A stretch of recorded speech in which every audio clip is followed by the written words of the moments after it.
I shot my stalker tonight. Reddit story in real life. For the past 6 months, I have been relentlessly stalked and had threats against my life made from someone I dated for a month. It started with phone calls upwards of 45 to 50 a day, 50-page text messages, and him showing up outside of my house at 5 a.m.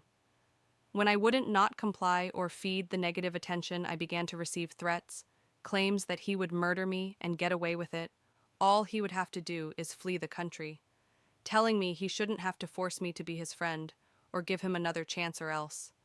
Every time I blocked his number from contacting me, he would then call me from different ones, try and pretend to be other people or have his friends, or sometimes even random strangers he'd ask on the street.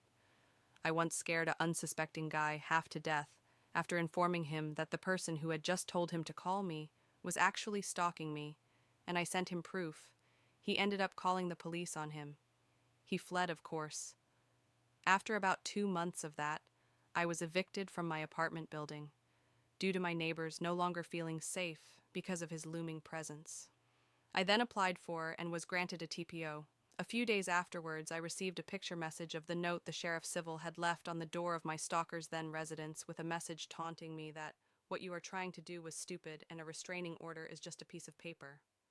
So ultimately, he just ended up avoiding the process server, and simple as that, I was not being protected at all.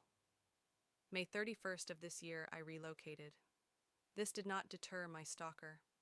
He vowed to find wherever I moved to and threatened that if he couldn't find me, he would be able to find my family, and then proceeded to send me a map of my mother's home, whom he had never met.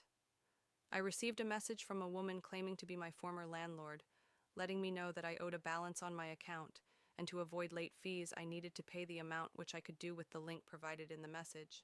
Turns out it was my stalker pretending to be a woman, and the link turned out to be a tool used to grab the user's IP address when they click the link.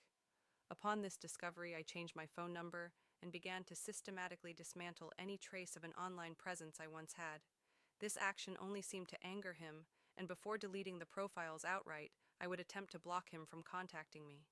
Each and every time I blocked one, he simply created a new one and proceeded to contact me as if nothing had happened.